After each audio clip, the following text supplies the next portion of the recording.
नमस्कार बच्चों, आज हम एनएमएमएस एग्ज़ाम का जो पिछले साल का जो पेपर है, महत्वपूर्ण जो पेपर है, उस पेपर को आज की इस क्लास में सोल्व करेंगे। तो देखिए, एनएमएमएस एग्ज़ाम एक महत्वपूर्ण एग्ज़ाम से क्लास 8 के बच्चों के लिए इसमें स्कॉलरशिप्स का प्रावधान है।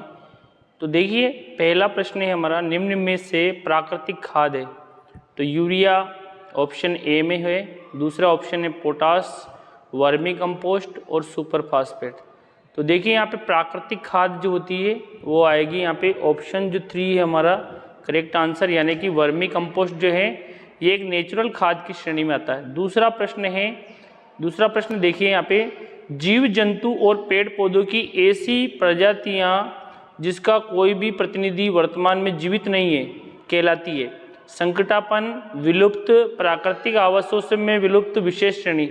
तो इसे विलुप्त प्रजाति कहते हैं, क्योंकि जो प्रजाति विलुप्त हो जाती है, आज उनका एक भी प्रतिनिधि जिंदा नहीं है, तो वो विलुप्त प्राणी में आती है। जैसे डायनासोर्स इसका करंट उदाहरण है।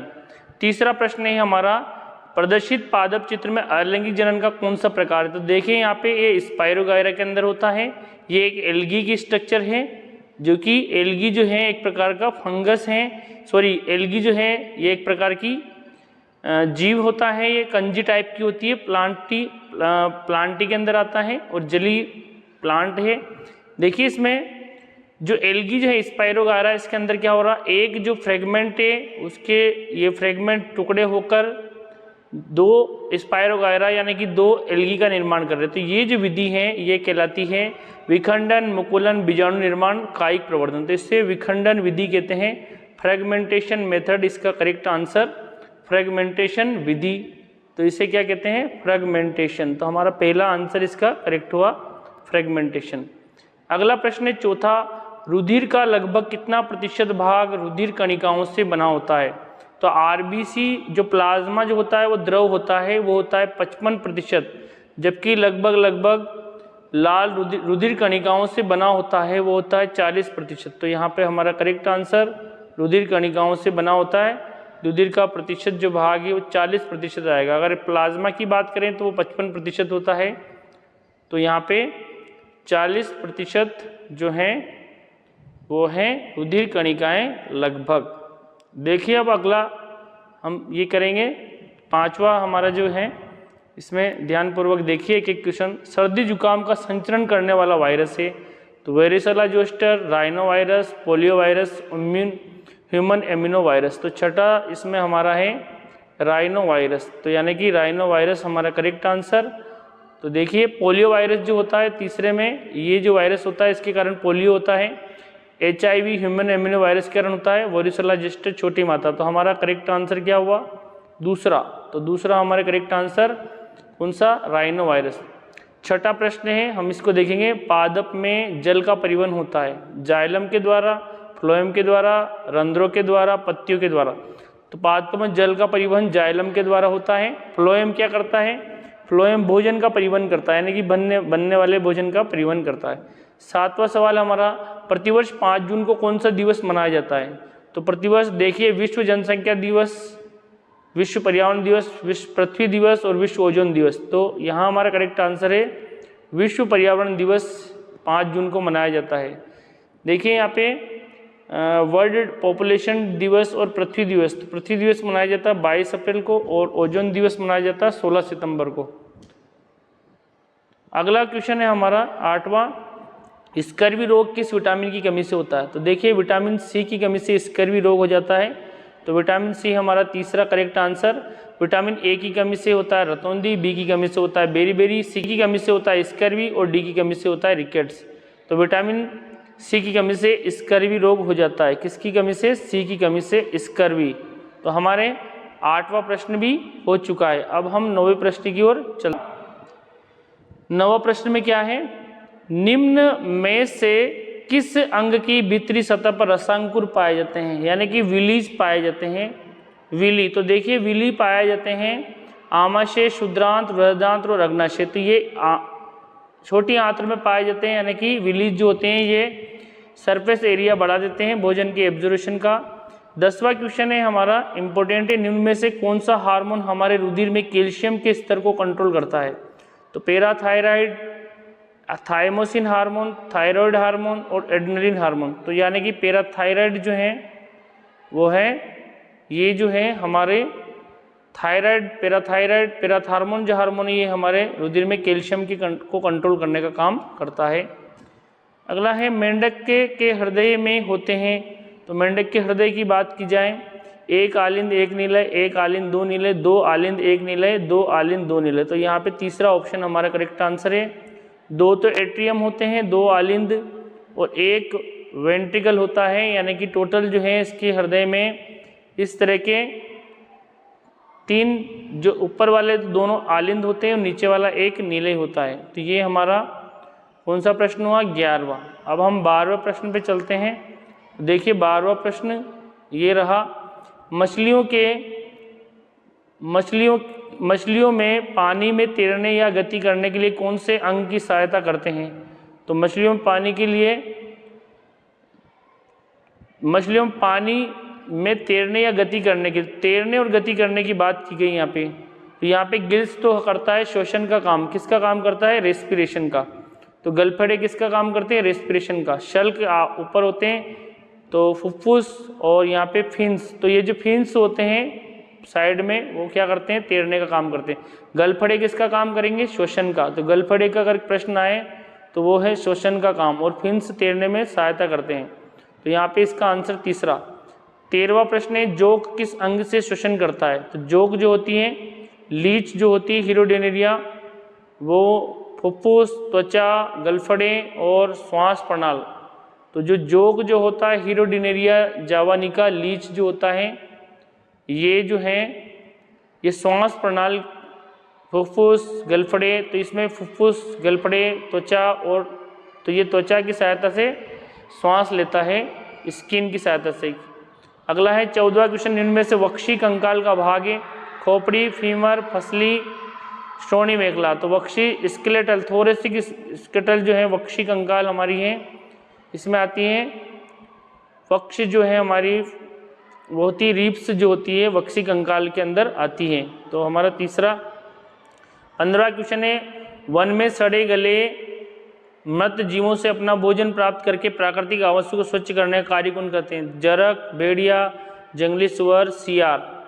तो यहाँ पे वन में सड़े गले जीवों से अपना भोजन प्राप्त करते हैं, तो वो भेड़िया, सियार और जरक और जंगली सुअर। तो जरक जो होते हैं ये इसमें आएंगे। देखिए अगला क्वेश्चन हमारा 16वें नंबर का क्वेश्चन, ध्यान से देखिए। वायु उदाहरण है। तो वायु एक प्रकार का क्या है? लवण, क्षारक, अम्ल। तो वायु एक प्रकार का मिश्रण है। क्या है? मिश्रण। 17वां प्रश्न है, ठोस को जब गर्म करने पर वाष्प बनती है, वाष्प ठंडी करने पर वापस ठोस हो जाती है। तो इस क्रिया में क्या हो रहा है? यहाँ पे ठोस का वाष्प में बदलना और वाष्प का वापस से ठंडा होकर ठोस में बदलना, ये जो प्रोसेस होती है ये होती है ऊर्ध्वपातन में। तो ऊर्ध्वपातन में ठोस डायरेक्ट वाष्प में बदल जाता है ठंडा करने पर।